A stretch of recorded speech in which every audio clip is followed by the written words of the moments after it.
Then guys, sa buoyancy na tayo. So, yan, sa buoyancy, buoyancy ay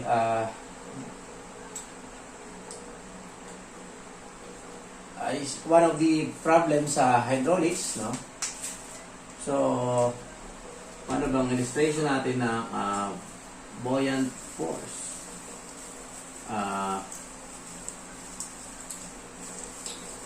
Suppose this box is floating in a liquid, no? So, and then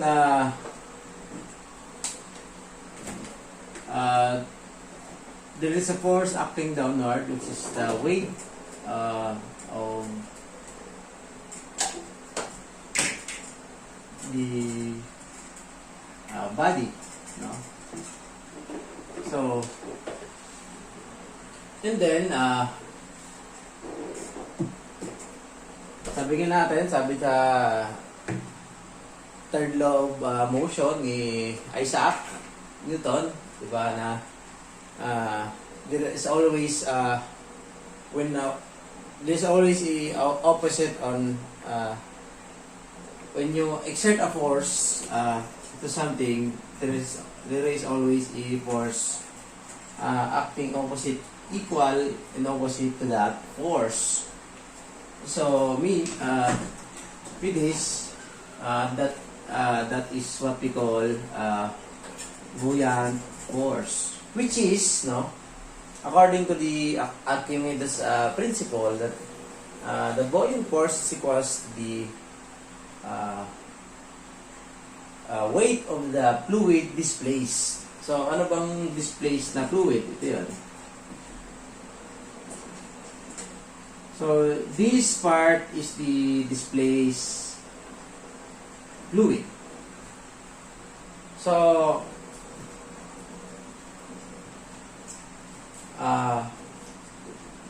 we know that the weight is equals to the gamma times the volume, no? And the gamma is the density times the gravity. Density of liquid, this density of this liquid, and the volume of the liquid displaced. So that is a buoyant force. So the condition, diba?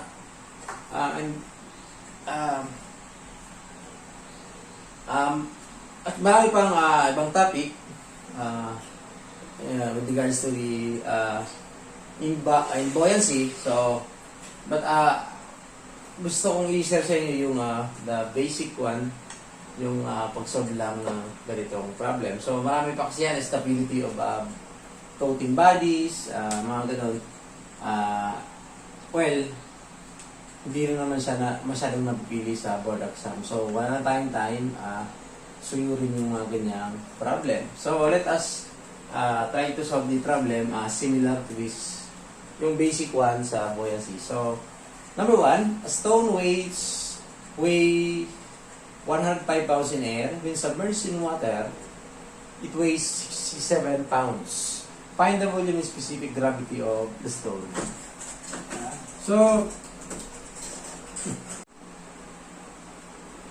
So yun guys, for example number 1 sa buoyancy, a stone weigh 105 pounds in air. When submerged in water, it weighs 67 pounds. Find the volume and specific gravity of the stone. So, there is a stone, then submerged daw sa water. So, submerged, so nakalubog. Submerged, then initially, no, may weight siya na 105 pounds. Tapos, nung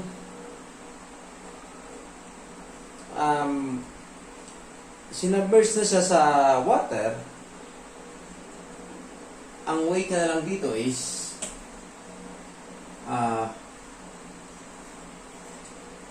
67 pounds. So, nung nasa water na siya. Meaning, no, sabi natin that the buoyant force is always acting upward, no? Contrary to the weight exerted by the object. Yan. So, sabi niya, 105 in air, then 67 pounds when submerged to water. So, meaning that our buoyant force here is 105 minus 67 pounds. Bakit? Yung difference nila, meaning, yun yung force na in-exert upward to maintain this object floating or hindi siya totally submerged. So, dahil kung, let's say,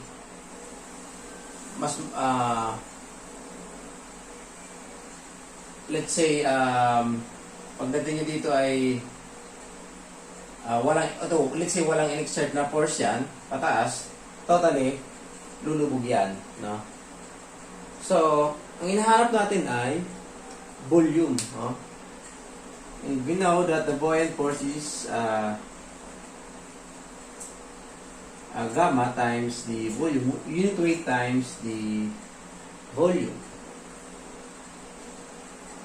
So, since water, so we know that yung gamma is 9.81 kilonewton per cubic meter. Since naka-pounds tayo, so in English, that is 62.4 pounds per cubic feet. So, our volume is 105 minus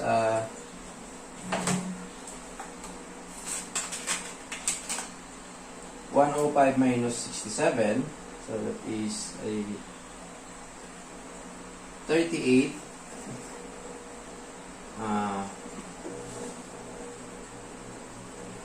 over yung 62.4. Ito ay 38 pounds. Ito ay pounds per cubic feet. So, divide by 61.4. So, the volume is equal to 0.609 cubic feet. So, another question is yung specific gravity of the stone. So,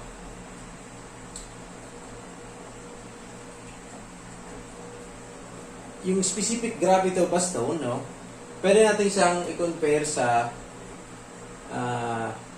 specific gravity of a water, no? So, yan, letter A to, letter B. Specific gravity is equals to, it's either density of stone or over density of water, or specific weight of stone over density of. So, the problem is wala rin naman tayong density ng stone, wala rin naman tayong weight ng unit weight ng stone, but meron tayong weight. So, meron tayong weight na 105. So, pwede natin siyang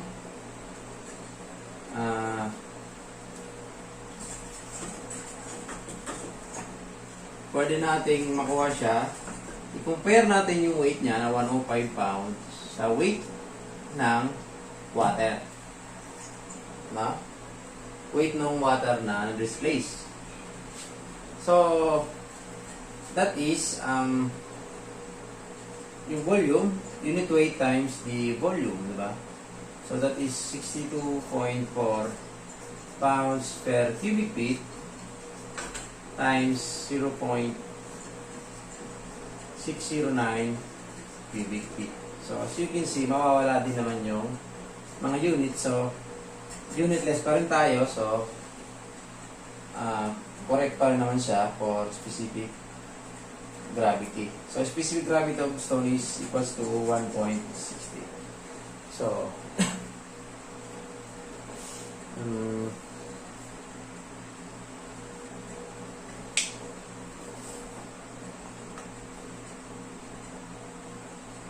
so yan, for number 2. For number 2,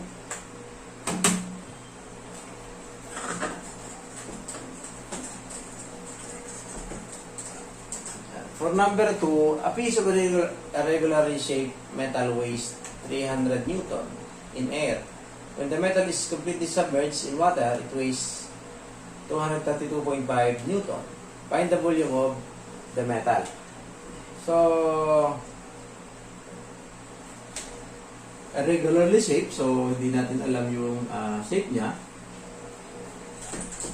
So, let's say ganyan.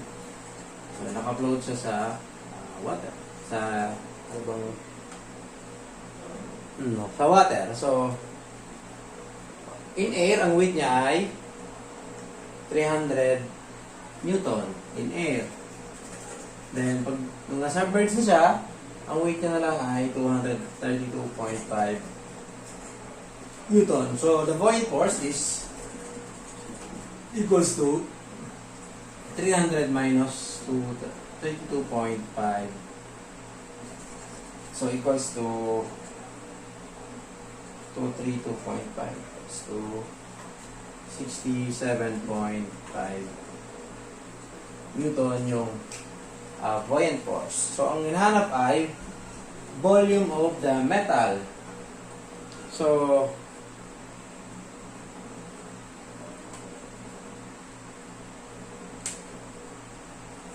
the volume of the metal is equals to, di ba, buoyant force, di ba, is equals to sa unit weight times volume. So, that is 67.5 times unit weight ng water is 9.81. Since naka-Newton to, so gawin natin Newton to, 9,810 Newton per cubic meter. So, times B. So, the volume B 67.5 divided by 9,810. So,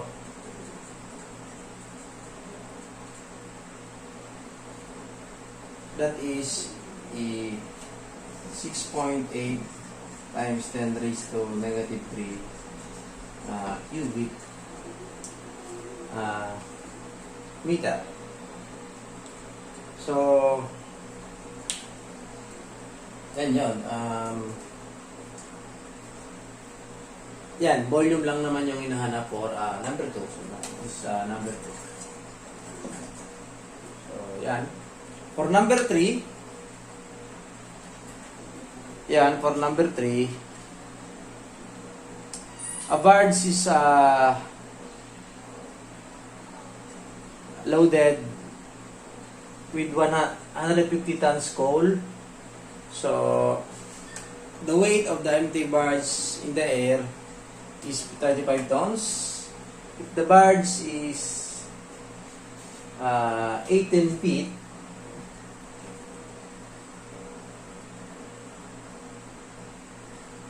wide and 50 feet long and 9 feet high, what is the drop step below the water surface? So, yan, for number 3,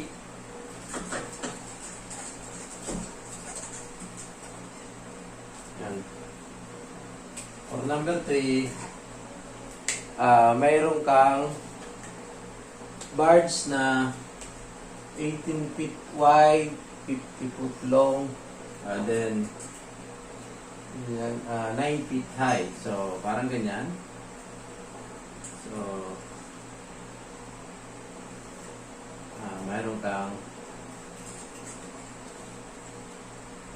meron kong large. So, what is the drop? So, depth below the water surface. So, yan. Kung ito yung water surface, ito yung drop.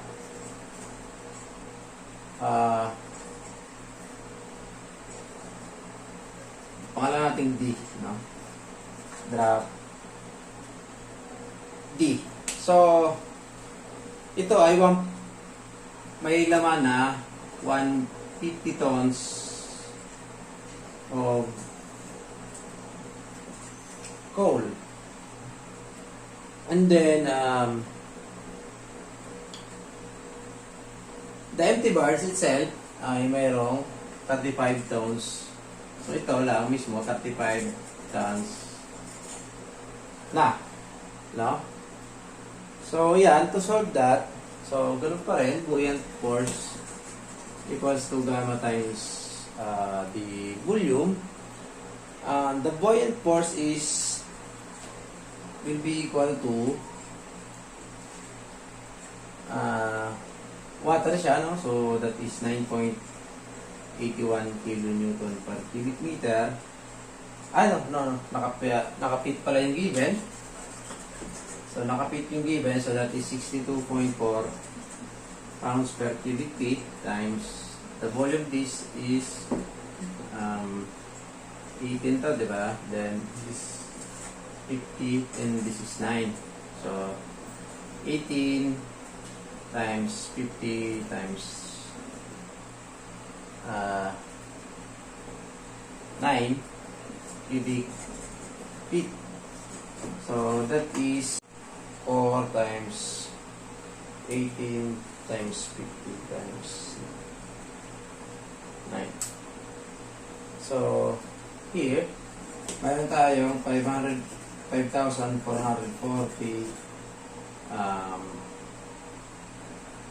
ano yan, pounds na buoyant force. So, no.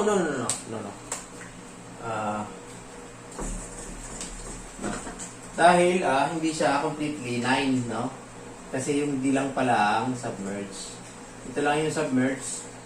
So, it is times D. No? Times D yan. Equals yan sa weight na nagpe-press below. That is 150 tons plus 35 tons. So, dalhin natin yan dito. So, 62.4 times 18 times E. So, that is 56,160 D equals 150 equals to 185 tons. So, convert natin siya sa cubic feet kasi na-cubic feet naman tayo dito. So, 1 ton equals to 1,000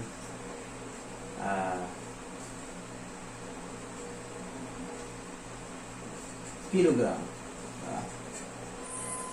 Times 1 kilogram plus 1 liter.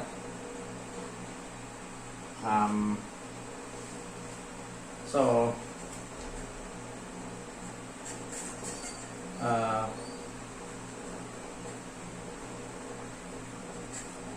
1,000 liter per 1 cubic meter, then 1 cubic meter per 3.28 cubic feet.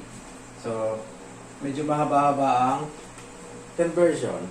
No? So, 185 times 1,000 times 3.28 cube divided by 1,000. So, that is 56,160 D equals 6,528.19. So D equals 6528.19 divided by 56,160.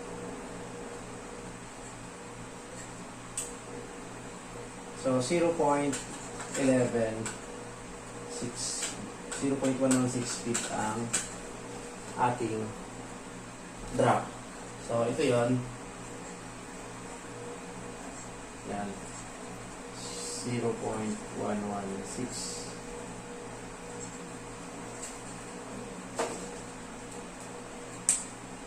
So that is for number 3. So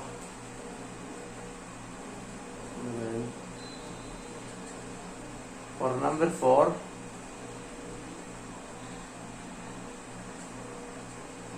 saan na yun?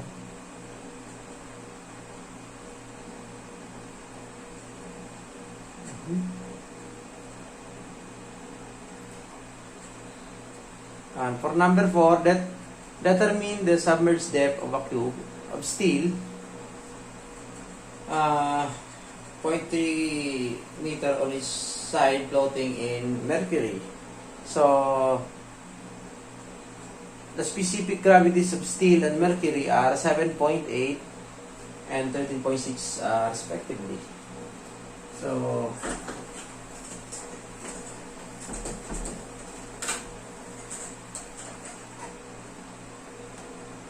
submerged depth. So parang kanina din, parang kanina lang din ng ating solve. So determine the submerged depth of a cube. So may cube tayo. So let's say na cube yan. Yan. So may cube tayo.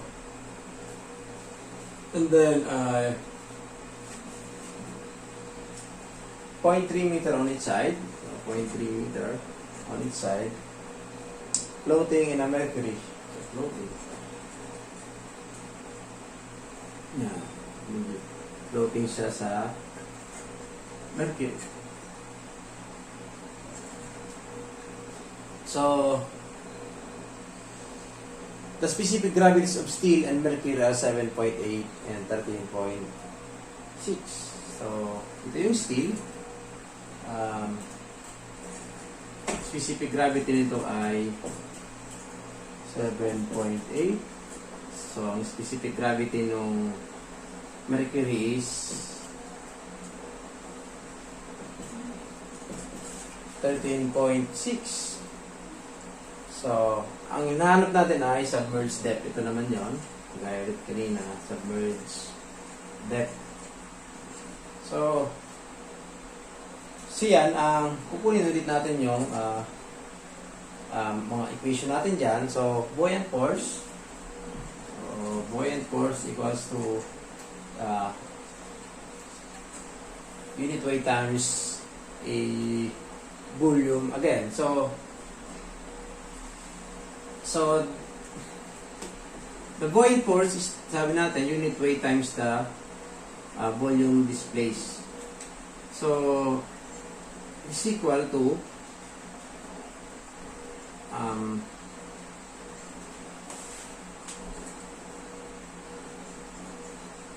it be equal to the volume of this, which is D times 0.3 times 0.3, no? So bali may volume tayo na unit weight muna natin ay liquid ay 13.6 times 9.81, no? Specific gravity times the unit weight para makuha natin yung unit weight ng liquid, mercury times the volume, which is 0.3 times 0.3 times the D na drop, so equal yan doon sa volume ng liquid, steel na submerged din sa tubig. So So, ang volume ng steel, ganun din, ano? So, ang buoyant force na to, so it will be equal to, simplify muna natin, buoyant force equals to 13.6 times 9.81 times 0.3 times 0.3. So, that is equals to 12 D. Buoyant force natin. So, equal siya dun sa weight na nag-actward, downward. So, ang weight na yon ng object, ng steel, is equals to specific gravity of a steel times unit weight of water times the volume. Ang volume niya, buo, kasi lahat na nag-exert ng force pababa, so that is 0.3 times 0.3 times 0.3. So, the answer is, the drop is, so yan, 7.8 times 9.81 times 0.3 times 0.3 times 0.3. So, the drop is 0.17 meter. So, bali yan lang for a buoyancy. So, medyo, yan lang naman huwag na tayo magpakalalim doon masyado kasi hindi naman nalabas for the exam. So, yung basic lang. So, that's all for buoyancy.